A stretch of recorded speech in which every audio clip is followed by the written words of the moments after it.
Respond. No medium reaches this coveted black audience like KBLA Talk 1580. So, hit us up today at smb@kbla1580.com and let us help you connect with our loyal listeners. At KBLA Talk 1580, we've got your black under the bud. You're invited to join KBLA Talk 1580 and the Empowerment Congress for a vice presidential debate watch party featuring Governor Tim Walz versus Senator J.D. Vance, Tuesday, October 1st at 6 p.m. immediately following the debate. Broadcast live here on KBLA Talk 1580. There will be a live panel discussion. Refreshments will be served and seating is limited. So RSVP right away at KBLA1580.com. That's KBLA1580.com. At KBLA Talk 1580, we've got your black.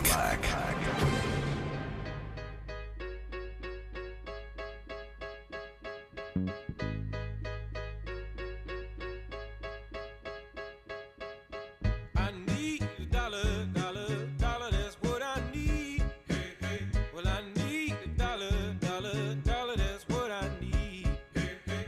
Said I need a dollar, dollar, dollar, that's what I need. And if I share with you my story, would you share your dollar with me?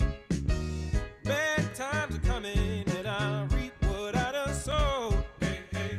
Well, let me tell you something, all that glitters ain't gold. Hey, hey. It's been a long old troublesome road. And I'm looking for somebody come and help me carry this load. I need a dollar, dollar, dollar, that's what I need. Hey, hey. Well, I need a dollar, dollar, dollar, that's what I need. Well, I don't know if I'm walking on solid ground, 'cause everything around me is falling down. And all I want is for someone. KBLA Talk 1580. It is time for Freedmen Friday. We do this every Friday around here. It's a comprehensive reparations conversation. Before we jump into this talk, and we do have a lot to talk about right now with Cheryce Cryer, I want to remind you that there is a town hall meeting going on in Los Angeles. It is on Saturday, tomorrow, at 3 p.m. at the True Vine Church. That's 1437 Centinela in the city of Inglewood. 1437 Centinela.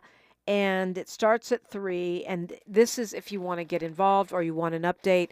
A lot of folks here locally in the state of California have been quite activated and on the move ever since the California Legislative Black Caucus chose not to bring two very important reparations bills to the assembly floor for a full vote and send them to the governor's office. But things got a little worse this week when the governor vetoed yet another bill that did make it to a vote and chose not to pass a reparations bill by Senator Stephen Bradford that would have made it easier for families who have had, black families who've had their land taken through racially motivated eminent domain to get their stuff back. Happy to be joined right now, and by the way, all are welcome to that town hall meeting for a Freedmen Friday today with an attorney, an advocate, and an activist. She graduated from UC Berkeley in 2002, Howard University in 2006, the School of Law there. She was a Merit Scholar, member of the Howard Law Journal, and class vice president. She has passed both the Massachusetts and the New York bar exams at the same time, and has worked as a corporate associate at Boston's largest firm, Goodwin Procter, a licensed NFL Player Association agent for 5 years, practicing in entertainment, sports, litigation, and compliance. But when she's not busy doing her lawyer things, she has been working as a community activist since 2016, a student advocate since 2011. Cheryce Cryer, welcome. Thank you so much for having me, and thank you for having this Freedom Friday space.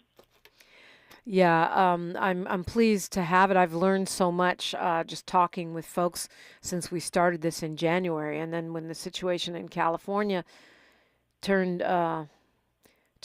urgent. I'll put it that way. It was it seemed more important than ever to have this regular meetup.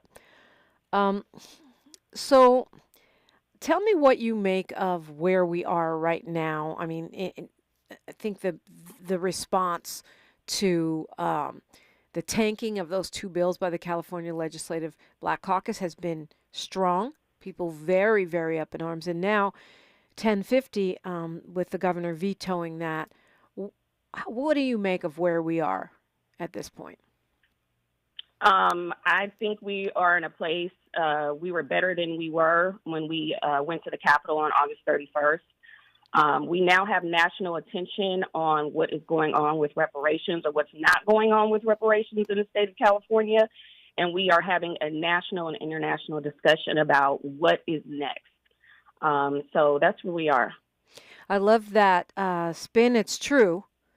People are paying attention, even people who weren't paying attention before. In terms of the governor's logic when he said, well, I can't sign this bill because there's no agency that would administer its benefits, after pressuring the legislature to not pass a bill that would have created said agency. How do you read that? Well, if you look at the text of SB 1050, that is true. You cannot have SB 1050 without SB 1403. Those are companion bills. So I was really confused when we had some organizations like California Black Power Network, ARTT, I think it's called, who are supporting and encouraging the governor to sign SB 1050. Just doesn't make any sense why they were supporting the bill after they were neutral on SB 1403. Those are, again, companion bills. You have to have both of those together. That was the way. That's the way Senator Bradford wrote the bill. Right. Okay. So that is a good point. I was concerned about that too. It didn't make any sense. I didn't know they were neutral. I thought they opposed 1403 based on conversations I've had on this show, which I didn't quite get that, because that's a concrete outcome from the 2 years reparations task force study and work. Yes. Was now we have an agency. We did a thing. It now exists. But even without the agency, couldn't the governor have signed that? And then, since the CLBC is promising that they're going to pass 1403 to the governor's desk next session, they could just activate it at that time? Or the governor could have created an office similar to what he has in his office currently. He has an Office of Tribal Affairs. He could have created an Office of Freedmen Affairs. I believe he has a immigration officer that works under his cabinet. He could have created a Black American, someone who's focused on Black American concerns. He could have done that. The CLBC could have done that. That was suggested at the town hall. I suggested that at the town hall in LA a few weeks ago. But there has been no movement. I've also requested an Office of Black Americans at the city level, at the county level. There's been no movement on any of that. All of that can be established by executive order. So had he established an office of Black Americans, or the Freedmen's Office, or whatever it's called, that could have administered that until such time as a larger agency was stood up. Or it could have, that office could have been run in perpetuity.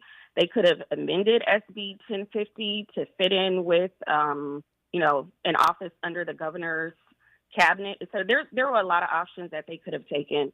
I think there was just no creativity. There was no political will.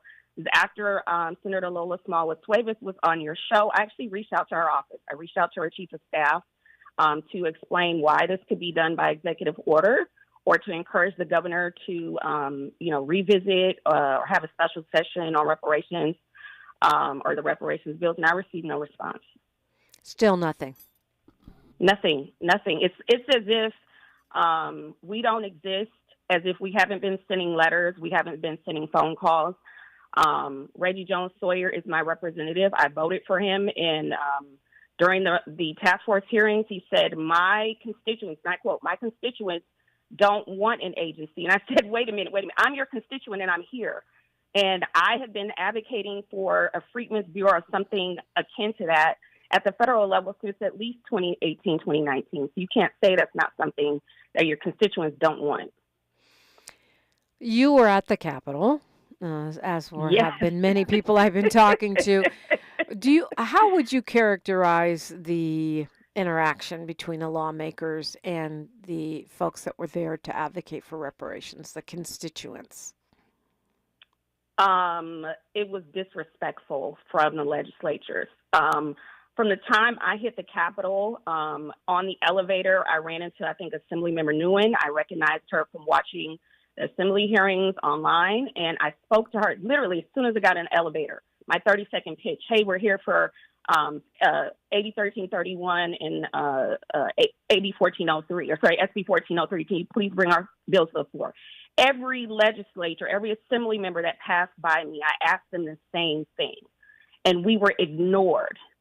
And what you saw online was our passion, because we had sent 50,000 letters to the Capitol, to the legislatures. We sent letters to the governor. We were speaking with them behind closed doors.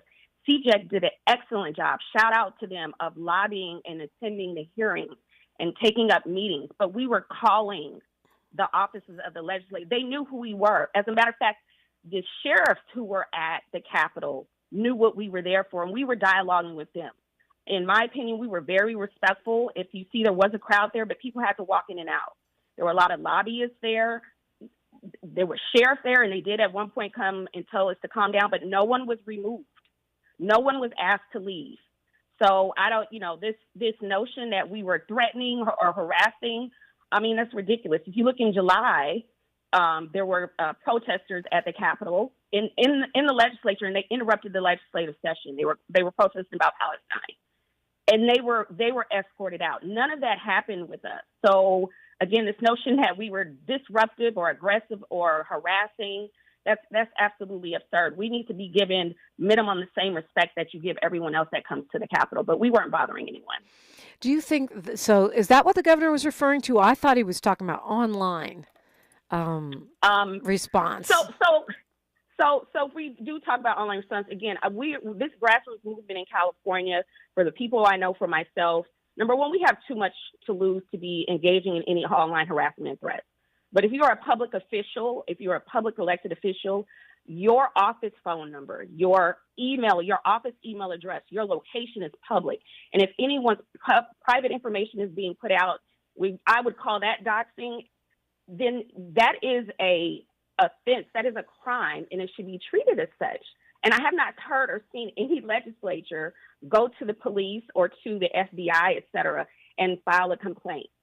So they probably were receiving, being tagged on social media.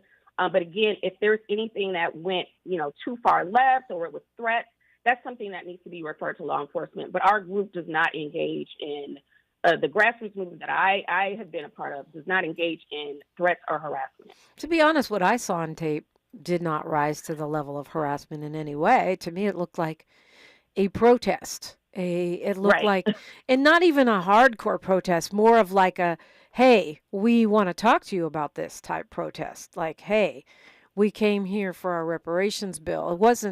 It didn't seem even to me, I mean, based on being at protests off and on since I was a child, I didn't find it to be out of control, not even close to being out of control. Yeah, no, we were passionate. We were definitely loud. Again, there were many lobbyists who were literally standing next to us. They were recording us. If we were threatening or harassing, I am sure the sheriffs would have removed us from the building. Yeah, and the lobbyists probably would have scooted around somewhere else. Yeah.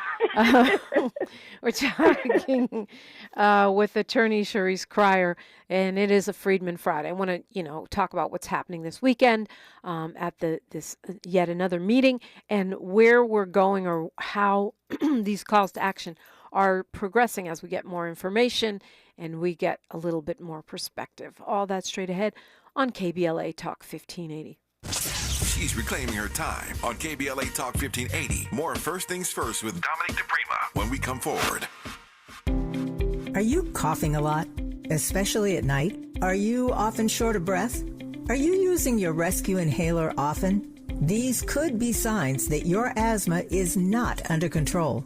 To keep your asthma in check and help prevent an asthma attack, ask your healthcare provider for an asthma action plan. This is a personalized plan you create with your doctor that shows you what to do and what medicines to help control your asthma and to use when you're having a hard time breathing or when you're having an asthma attack. Please don't wait until you're having an asthma attack. Do something about it now. Schedule a visit with your healthcare provider today to make that action plan and take control of your asthma. For more tips and resources on the management of asthma, visit luma-edu.com. This message is brought to you by Amgen and AstraZeneca. Febreze. So my home is also my office, and before I can focus, every room's gotta be clean. That means tidying up, then spraying my Febreze Air Mist. Ooh, that's fresh. Febreze Air Mist scents are all high quality. They fight any weird funk, and they give my air an instant boost of freshness. So not only does my home smell good, I feel good too. After I Febreze, it's time to start my day. Breathe happy, Febreze. La la la la la. At Charmin, we heard you shouldn't talk about going to the bathroom in public, so we decided to sing about it. Roll Charmin ultra strong when you drop in the beat. It cleans with way less effort on your seat. Yeah, roll it, drop it. Yeah, roll it, drop it. Charmin flows extra strong from the road. Your butt hella clean while you're sitting on the bowl. Yeah, it's all you need for that bathroom groove. Get you in and out without nothing to prove. Charmin Ultra Strong cleans better so you can use less. Enjoy the go with Charmin. This is the story of the one. As a facility technician installing a new welding station, he knows getting the ventilation right is critical for safety. That's why when questions arise, there's Grainger. Grainger offers detailed technical product information online at his fingertips, so it's easy to find what he needs. Because when it comes to safety, having answers means he and his people can breathe a little easier. Call, click Grainger.com, or just stop by. Grainger, for the ones who get it done. Oh no, stomach issues again? Stomach issues? Who are you? Your pancreas. I could be the real reason for your diarrhea, gas, bloating, stomach pain, or loose oily stools. I thought it was my stomach. People often do, but any of these symptoms could mean having a condition called exocrine pancreatic insufficiency, or EPI. With EPI, the pancreas doesn't release enough enzymes to break down food, but EPI is manageable. Use the symptom checker on identifyepi.com and speak with your doctor. That's identifyepi.com. Sponsored by AbbVie. At Charmin, we heard you shouldn't talk about going to the bathroom in public, so we decided to sing about it. Roll Charmin ultra strong when you drop in the beat. It cleans with way less effort on your seat. Yeah, roll it, drop it. Yeah, roll it, drop it. Charmin flows extra strong from the road. Your butt hella clean while you're sitting on the bowl. Yeah, it's all you need for that bathroom groove. Get you in and out without nothing to prove. Charmin Ultra Strong cleans better so you can use less. Enjoy the go with Charmin. Tabitha Smiley's new book, The Covenant with Black America, 20 years later, is now on sale everywhere. This classic text shot to #1 on the New York Times bestsellers list almost 2 decades ago. If you have the original book, you will surely want to get this 20th anniversary edition with powerful new contributions from today's leading voices. This 20th anniversary edition presents a compelling blend of historical insights and contemporary urgency in this critical and unprecedented election year. Get your copy of The Covenant with Black America 20 years later today. The conversation continues right now with Dominique DiPrima on First Things First. I'm talking with Region 6 Chair of the Howard Alumni Association, proud AKA. What? Is that wrong? Not anymore. Oh, not anymore. Okay, former chair and proud Alpha Kappa Alpha sorority member, attorney Cheryce Cryer. Still that. Just so. Do you think that by Governor Newsom vetoing this 1050 this week, he has signaled that he is not going to sign anything? Do you feel like that is confirmation that the CLBC was protecting him by not putting those bills on his desk? So I think anything is possible. But if you look at the word, anything's possible. If you look at the word and language, the talking points that Tina McKenna, Senator Lola Smallwood-Suevas, Assemblymember Lloyd Wilson, Dr. Cheryl Grills, Lisa Holder. Those are both former task force members. They all are using the same language. This is a multi-year approach. We had concerns about oversight for AB 1403 for the agency. How was it going to stand up? Mia Bonta said the same thing.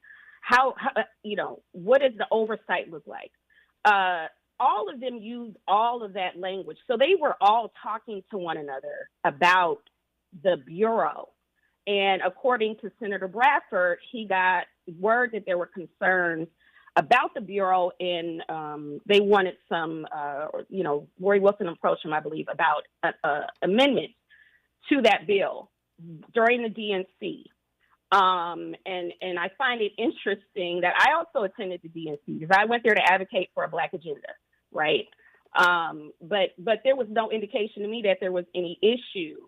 But also, I emailed Lori Wilson's office about AB 1403 at the beginning of the year when they introduced the 14 quote-unquote reparations bills that did not include SB 1403, because I had been advocating since I found out that the task force wanted to have a bureau at the state level. I had been advocating that the very, very, very first bill that comes out of these recommendations, because how can you have give out reparations? How do you know who's eligible if you don't have that foundation? So the first bill, I believe, that came out last year was SB 490, which was the Freedmen's Bureau, before any other bills came out. So, again, I had been advocating for that. I had been talking to Stephen Bradford, in his ear when I would see him in Sacramento. I asked Dr. Corey, I think his last name is Jackson, Assemblymember Corey Jackson. I asked him in his office, but I also sent him an email earlier this year saying, why would you introduce bills that are obviously not reparations when you don't have a mechanism for determining who's eligible? We did not, and I quote, I said, we did not ask you to do these other things. All we asked you for was SB 1403, but also why are you not consulting with those who brought forth AB 3121? Because I attended every task force hearing that I could. I think I missed one. I attended every single one in person, and I attended all virtually. Not one of the California Black Legislative Caucus attended those hearings, except the two that were on the task force until the very last day when the findings were presented in Sacramento. Not one. So how were you engaging in the process, understanding what was going on with the concerns that the community had, what we were asking for, what we were advocating for, if you didn't even make an attempt to attend the hearings in person? Not only that, if you go back and look at the recordings from the bills, SB 1403 and SB 1331, as they made their way through the legislature, you're going to see some faces missing. You're going to see the CLBC is not even attending the hearings where Senator Bradford is advocating for them too, and their families and their people, their ancestors. Most of them did not attend until they actually signed on to as co-authors of the bill. They did not support him, and that is a shame, and I want to call that out. Shame on you for not supporting Senator Bradford. Shame on you for not supporting the ancestors. Shame on you for not supporting AB 3121 as it was going through its process over 2 years. All that, all that leads us to where we are right now. But when you say that you hear similar talking points, and I have heard some of those talking points, but to be honest with you, I've been surprised at how much disarray there has been. I mean, Tina McKinner's op-ed seemed to point the finger squarely at Bradford, saying, she says, one member was the obstacle.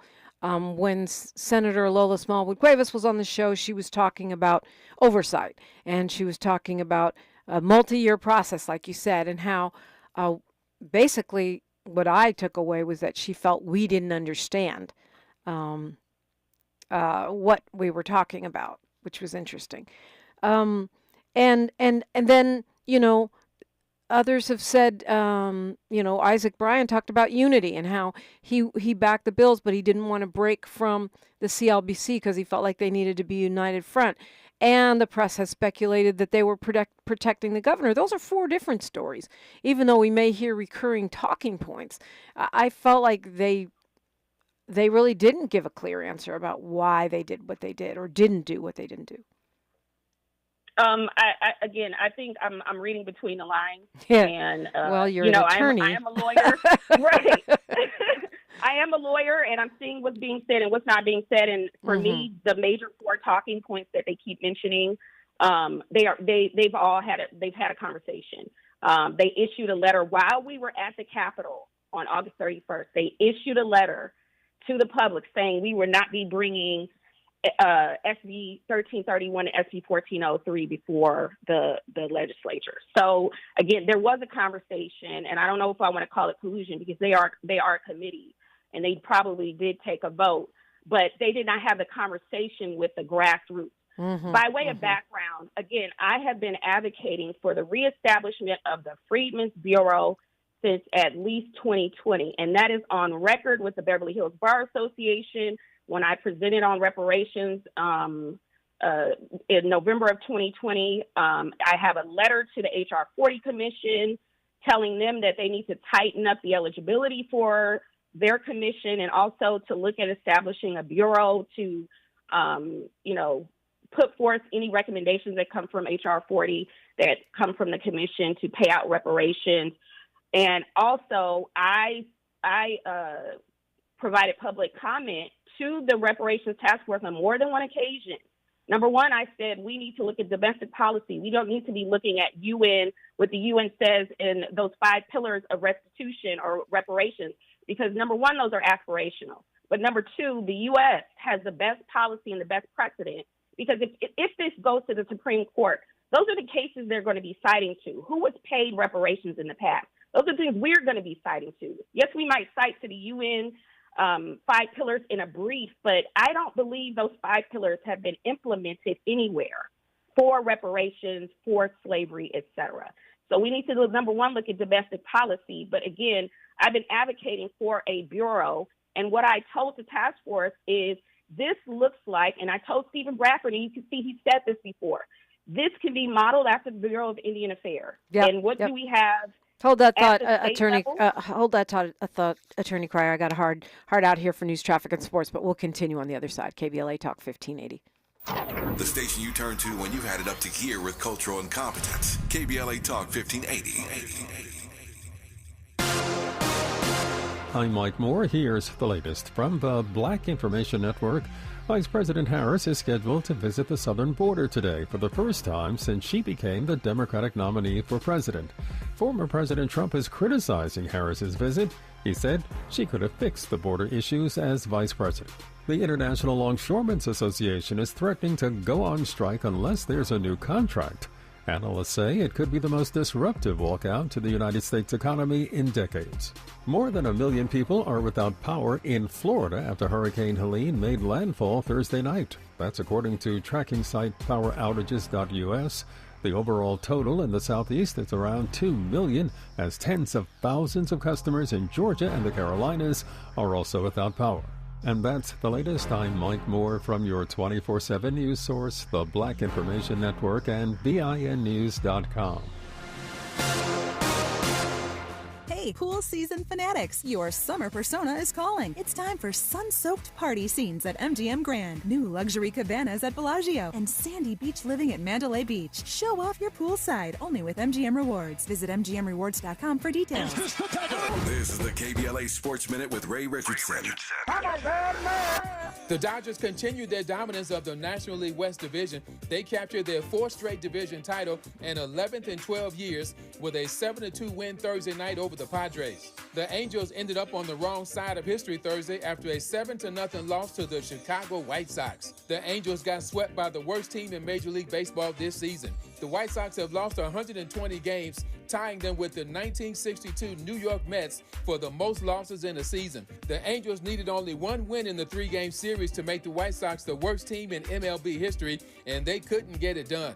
A sellout crowd of 46,000 showed up at Oakland Coliseum Thursday to see the A's final home game. The A's are moving to Sacramento next season after 57 years at the Coliseum. With the A's departure, the city of Oakland does not have a major pro sports team. No debates, no speculation, just the info you need. That's your KBLA Sports Minute. I'm Ray Richardson on KBLA Talk 1580.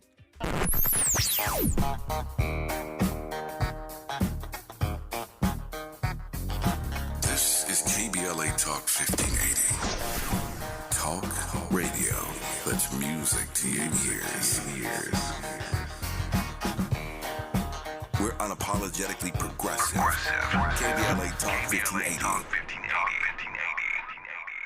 October 2nd is California Clean Air Day. Go Metro for free and help cut down on pollution and traffic. It's our way of thanking you because every ride makes a difference. Let's clear the air together. Ready to go right now? Head to metro.net.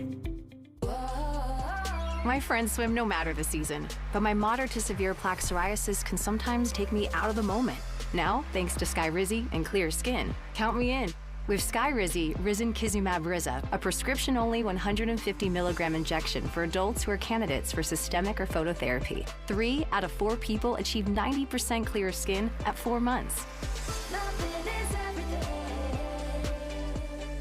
Don't use if allergic to Skyrizi. Serious allergic reactions and an increased risk of infections or a lower ability to fight them may occur. Before treatment, your doctor should check for infection and tuberculosis. Tell your doctor if you have an infection or symptoms such as fever, sweats, chills, muscle aches, or cough, or if you plan to or recently received a vaccine. Thanks to Skyrizi, there's nothing on my skin, and that means everything. Ask your doctor today about Skyrizi, the #1 dermatologist-prescribed biologic in psoriasis, and visit skyrizi.com or call 1-866-SKYRIZI to learn more. Sweet chocolate reward. Sweet chocolate reward. This is not just the sound of someone picking up a sweet treat at Walgreens. This is the sound of someone picking up a sweet treat right after receiving all their vaccines in one trip. This is the sound of treating yourself, because you protected yourself. Stop by or schedule both your flu and COVID-19 vaccines today and grab yourself a sweet treat while you're at it. Vaccine subject to availability. State, age, and health-related restrictions may apply. Point! Hey, you okay? You don't normally miss those shots. I just haven't been as regular lately, and it's making me feel sluggish. You should try Metamucil. It's been a game changer for me. Metamucil's plant-based psyllium fiber helps trap and remove the waste that weighs you down. Ace! You're moving better than you were last week. Definitely. Metamucil keeps you moving. These statements have not been evaluated by the Food and Drug Administration. This product is not intended to diagnose, treat, cure, or prevent any disease. Learn more at metamucil.com. Sometimes I struggle to get to sleep. My body stopped for the day, but my mind is still running. So I take ZQuil. ZQuil, the world's #1 sleep aid brand, has a range of non-habit-forming products to fit you and your family's needs. Invest in a great night's sleep for the best you tomorrow. I'm awake and ready to take on anything. Better days start with ZQuil nights. Explore our products at ZQuil.com. Use as directed. Keep out of reach of children. Mom, meet Sarah. From first-time Nana moments. Yeah, welcome to Flight 101. To annual girls trip moments. Your can't-miss moments are worth protecting against RSV. If you're 75 or older or 60 plus with a chronic condition like asthma, COPD, heart disease, or severe diabetes, you're at higher risk of landing in the hospital from RSV. And there are no prescription RSV treatments. Check eligibility and schedule your RSV vaccine at vaxassist.com. So where should we go next? Sponsored by Pfizer. Heard any other talk radio lately that sounds anything like this? We didn't think so. You're listening to Unapologetically Progressive, KBLA Talk 1580. Cheryce Cryer is my guest for this Freedmen Friday. She's an attorney and a longtime reparationist. So you are breaking down your history of advocating for a bureau, a Freedmen's Bureau. And, and I just wanted to let you finish that train of thought because you didn't quite land with that before we went to news, traffic, and sports. Sure, no problem. I just want to provide a caveat too. I am, a one-woman show at this point. I have been involved with the grassroots movement. I have been part of organizations that were advocating for reparations and a Black agenda. And, I'm no longer a member. So I think, some people are wondering, well, what organization is she with? I'm not, but I do correspond and I congregate with the grassroots movement and the different organizations. We all collaborate and we work together. So I just wanted to provide that caveat. But back to the bureau. One of the public comments that I gave at the very first hearing they had in the city of Sacramento was you cannot have the concept without context. And God bless the person who suggested or recommended to the task force that we have a bureau and make that part of the recommendation. That was not something that I actually recommended, but this concept came from discussions we had in reparations spaces prior to the task force. And so I told the task force again, you can't have concept without context. What does this look like? And I tried to get a meeting with my representative, Reggie Jones Sawyer's office, and I was denied multiple times to talk about what would a bureau look like, but also to be able to discuss with the public these recommendations that are coming from the task force. What is actually reparations and what is a policy recommendation for Black Americans? And they never separated the two. They didn't separate them conceptually. They didn't separate them when they made recommendations, these 14 priority bills at the, earlier this year, because they did not have a concept of actually what reparations or definition is. So again, let's go back to SB 1403, what this bureau would look like. We have a guide and a model. California is one of the only states, is not the only state to recognize unfederally recognized tribes. And any benefits that a tribe is eligible for the most part, that's federally recognized, non-federally recognized tribe may be eligible for those same benefits in the state of California.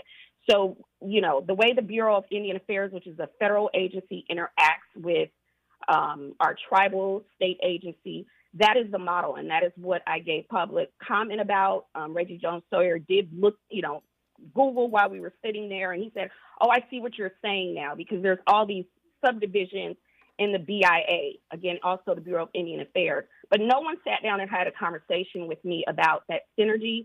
There also was no public comment or expert witness from a tribal agency. And I think that really would have been able to help the task force conceptually understand, the legislature understand what this looks like and where we're going. So, as far as next steps, I'm going back to my advocacy at the federal level. I sent a letter to the White House to FLOTUS and POTUS last year. Create the Freedmen's Bureau, reestablish it by executive order, because the Freedmen's Bureau was under the War Department, was established under the War Department in the executive branch. The War Department is now the Department of Defense. You do not need Congress to reestablish the Freedmen's Bureau, but you do need a bureau or a mechanism, an agency through which to determine eligibility for individuals. There can be a genealogy piece, just like we were going to have at the state level. And then registering people. You want to know how many people could potentially be eligible. And then we talk about foster children, people who don't know who their, possibly know who their ancestors are. That would be a way to help those people connect with their families, but also connect with eligibility. So there's a way to do this. Again, I sent a very detailed letter to the White House laying out why this could be done, right. How it can be done in executive order. But okay, so that's at the federal level, which we know ain't going to happen before this election. Trump tweeted yesterday, disparaging Kamala Harris. He says Kamala Harris is Project 2025, and among a long list of things, he includes taxpayer-funded reparations, as if that was a bad thing. So, And I hope that some of these folks who are reparationists who somehow think that the Republicans are going to deliver anything on reparations are taking note of that, or at least pushing back on that. But I know some people who are Trump surrogates who are in the Republican Party, and I asked them a few months ago, what is this Black agenda? You don't want to be part of the Democratic Party? Great. What is his Black agenda? Oh, we're supposed to reintroduce the Platinum Plan. That was weeks ago. I haven't seen anything from that. But when we talk about, when he's talking about paying reparations with federal tax dollars, is he talking about Native American reparations? Is he talking about Holocaust reparations? The government is still paying out reparations to different individuals and groups that were aggrieved. Obama issued an executive order for reparations for Aleutian Indians and for survivors of a Guam situation that happened, I think it was during World War II. So reparations is still being paid out. So who is he exactly talking about? Or is he just crashing out on social media, right? Again, there's already a mechanism for these payments to go out to different groups. And so it's only, quote unquote, an issue when it's with us. However, those who are in the reparation space, whether they're lineage reparationists or they are Pan-Africanists, a lot of us are calling for the same thing. Joe Biden is still the sitting president right now. Yeah, and he could sign an executive order. He could. He could. And why wouldn't he? I mean, I guess he doesn't want to stir up the controversy, but you're a lame duck, you know? Why not? Why not? And if you go to, I can't think of Reverend Turner's first name, but he does, Reverend Turner's on the East Coast, he's in Maryland. He does 40 miles for 40 acres in a mule. He does a walk to the White House, and he did this walk, I believe it was on Sunday, and he did it with Pastor Jamal Bryant, and Jamal Bryant tagged him, and Pastor Bryant laid out. Robert Turner, yeah. Pastor Bryant laid out a very beautiful call to action for executive order on reparations. And it was a little broad, you know, from my take. But again, the attention on the ability to, or the desire to have executive action on this topic, I think is a good thing.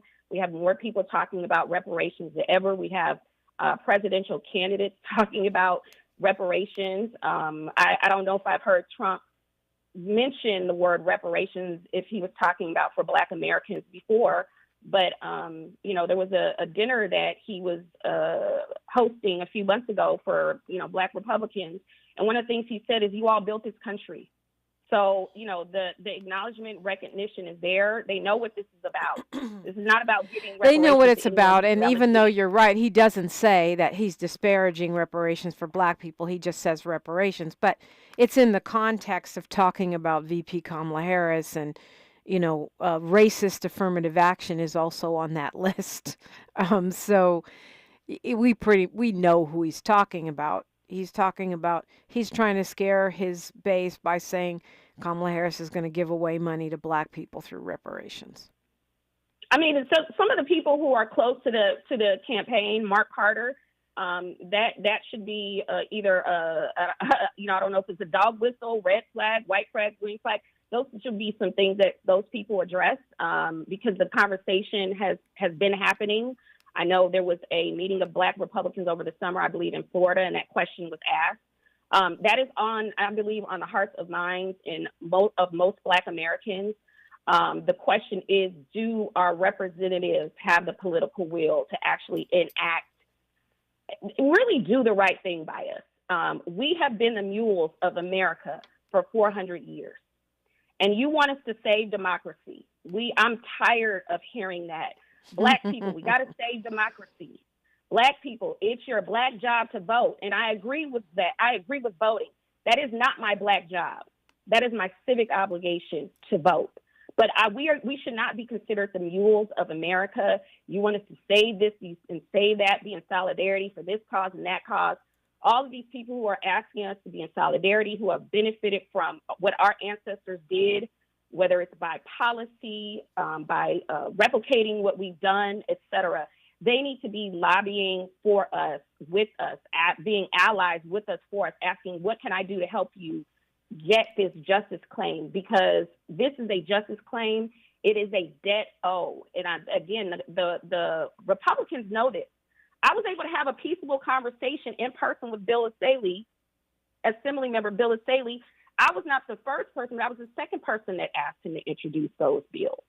Okay. And I told him, I know you don't support reparations, but when you talk to someone about the reasoning, what this is about, who this is for, this is not just about melanin, and this is not a money grab. I want people to understand that.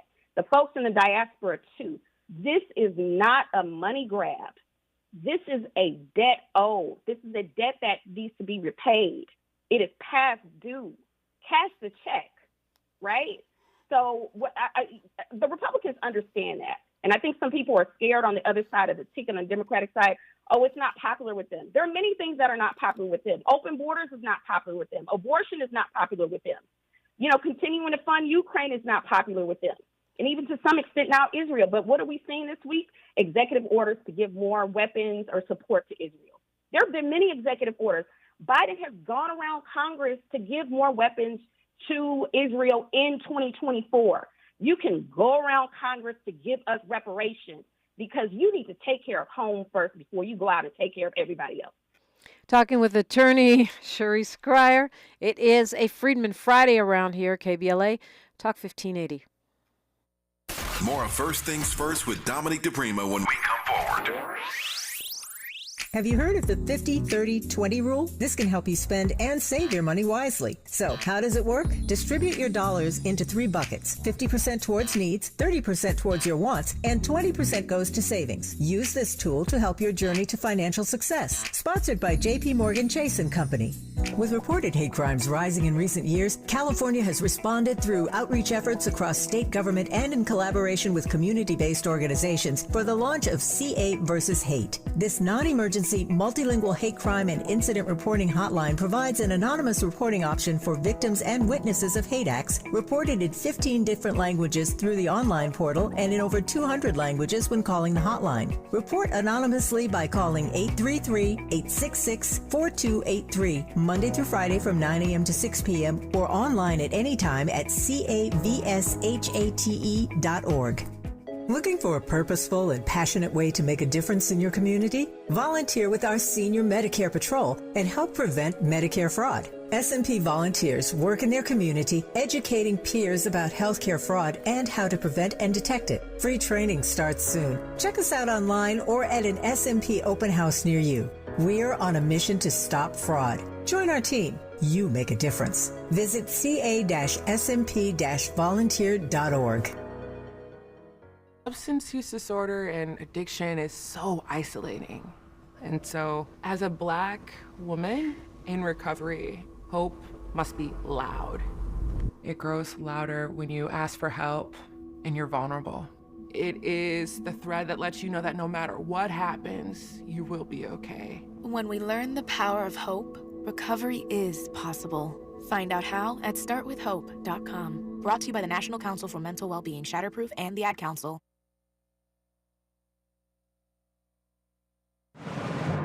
You're invited to join KBLA Talk 1580 and the Empowerment Congress for a vice presidential debate watch party featuring Governor Tim Walz versus Senator J.D. Vance, Tuesday, October 1st at 6 p.m., immediately following the debate. Broadcast live here on KBLA Talk 1580. There will be a live panel discussion. Refreshments will be served and seating is limited, so RSVP right away at KBLA1580.com. That's KBLA1580.com. At KBLA Talk 1580, we've got your black. Hey LA, today I'm here to talk to you about Grid Alternatives, which is a nonprofit in LA that focuses on renewable energy. We serve communities who have been left out of the renewable energy sector. We offer paid job training, and in 13 weeks, you can become a solar installer. 80% of our graduates get hired into the industry, and once you're hired in the industry, you stop at a high, medium income. That could be $20 an hour or more. 80% of our graduates get hired into the industry. Call today so you don't be left out at 323-861-0105 or gridalternatives.org, gridalternatives.org.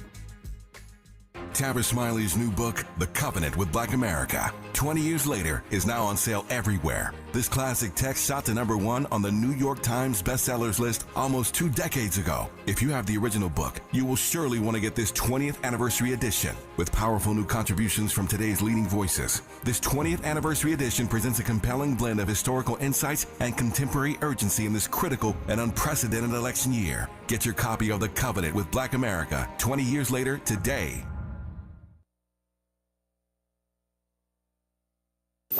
Thanks for waking up with Dominique DiPrima on KBLA Talk 1580. I do thank you, and I'm grateful to Attorney Cheryce Cryer for spending the hour with us on this Freedmen Friday. Attorney Cryer, we talk a little bit about the way forward. What do you see? What do you hope comes out of Saturday's meeting? What do you see as the current calls to action? First, I want to give a shout out to those grassroots reparationists, especially in California, CJEC, NASD, LEAP, Africatown Coalition, BLM. Shout out to you all for coming together and really amplifying this cause. For Saturday, that town hall is taking place in Inglewood. I think, if I'm not mistaken, this is the first time the City of Champions is having a discussion about reparations. So I encourage anyone, if you are available at 3 o'clock, please attend that event. I'm going to, try to make it. I got a family reunion Saturday, but I'm going to try to make it as well. But as far as next steps, continue to tap in, but really draw down. What do you think reparations is? And this is a question to the community. It's a rhetorical question. I know what reparations is, and I know people have been reciting, well, the 5 pillars of, what the UN says reparation is. But what is that? For me, reparations is direct cash payments to descendants of American child slavery. So I know some people want land.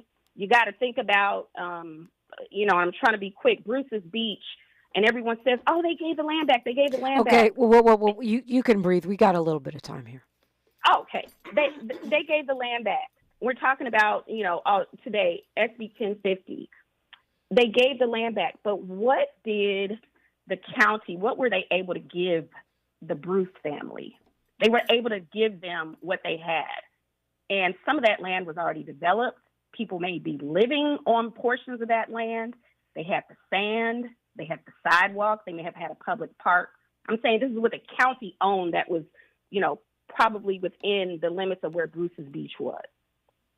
You cannot take that land from people who are already there, or businesses who are already there, and say then, okay, I'm going to give it back to the Bruce descendants, right? They got what they could. They couldn't develop it. So when you're talking about reparations and you want land, I would encourage you, listeners, to go look at the different counties in California. They have tax sales for real property that's in default. And you can look at the land that is currently being repossessed, et cetera, by the county. A lot of that land is not desirable. Is that something you want? What can you do with a check? You can go and get free education. You can go and buy land. You can pay for health care. There's so many things you can do. But again, when we're talking about precedent, what has the U.S. government done for aggrieved parties in the past? Yeah. Everyone has gotten a check for the most part. So what is reparations to you? And we need to get on code about what is reparations and make a specific ask to our elected officials about what we want for reparations. Well, I feel like, the UN tenets are informative for people who are trying to get the idea, the concept.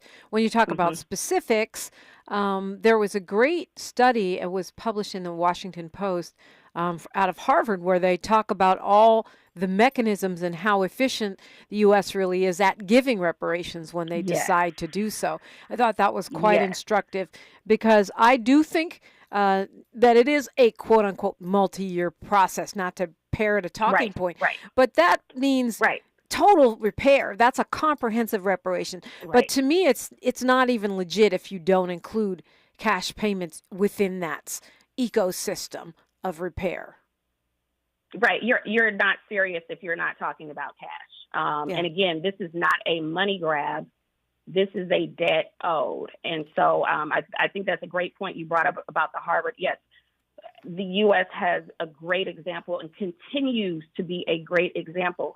The U.S. was not involved in the Holocaust, but there is a fund and there's a mechanism to provide Holocaust victims with tax-free. It's written into the tax code, if I'm not mistaken, the federal tax code. And it's definitely at the state level in California. Armenian genocide victims, people who received reparations from the Armenian genocide or policies associated with that in the state of California, they don't pay taxes on those benefits. So it's been done. We have precedent. Again, we need to get on code as a community. What is reparations? We need to make our ask. For me, again, the push is going to be at the federal level for me. And you can decide, where do you want your focus to be? At this point, I do not trust the CLBC to actually reintroduce substantive reparations legislation. Even though they've promised to reintroduce the Freedmen's Bureau, did not promise the funding mechanism. They said, their letter said, refer that to the author. What they said on this show, different, but you don't trust them. I think that doesn't mean we give up, though, right? I mean, ideally, we would have federal and state action. Of course. But if you look, when the AAPI community the Stop AAPI Hate. Their Asian lobbying Pacific, was great. Yeah. Their lobbying was great because they lobbied and it caught federal attention. So not only was there a bill enacted based on their lobbying, but a commission came out of that bill as well. And then if you look at the state level, a bill was enacted to stop AAPI hate. And even though it was, quote unquote, benefiting everyone, that money that came from that bill is just now trickling down to the Black community because we are, for race-based hate crimes, the FBI has said year after year, Black people are the majority of the victims of race-based hate crimes. So, there's a model, there's already information and precedent out there that we can follow. We do need all of our allies. We need to work with other communities. We need other communities to help and support us, and whoever that is, but also we need bipartisan support. There is nothing wrong, and it's absolutely necessary to reach out to independents, Republicans, et cetera. Even if they don't agree with us, we can find some common ground. Absolutely. Well, time flies when you're on the radio. What do you want to leave us with? You want to share some socials and that kind of thing? No, I'm not really too much on social. Again, I would encourage anyone who is interested in what is really going on with reparations to follow CJEC, to follow BLMLA, to follow NASD, to follow LEAP. You would be able to get good information from there. Camila Moore on the socials, on Instagram and X, formerly known as Twitter. And you can Google California reparations, and there's a plethora of information. Please read the task force report, and if you don't want to read it, you can go to EPM Media, Amend the Mass Media on YouTube, and you can find more information about some of the work that we are doing. You can find CJAC on YouTube, and you can actually listen. I believe they've read the task force report. So I would encourage you to go to those socials to look for what's up next or what's going on next in California. Attorney Cheryce Cryer, thank you so much for joining me today. Okay, thanks. Have a good day. Yes, and you as well. We'll be joined by Tavis's producer. We're talking Diddy and the culture and such, and Miles will be talking with us as well. I'm off to City Hall to get my Pioneer Woman of the Year award, and hopefully you'll join me there too. News, traffic, and sports right now. You know where it's at. KBLA Talk 1580. KBLA 1580 Santa Monica. I'm Mike Moore. Here's the latest from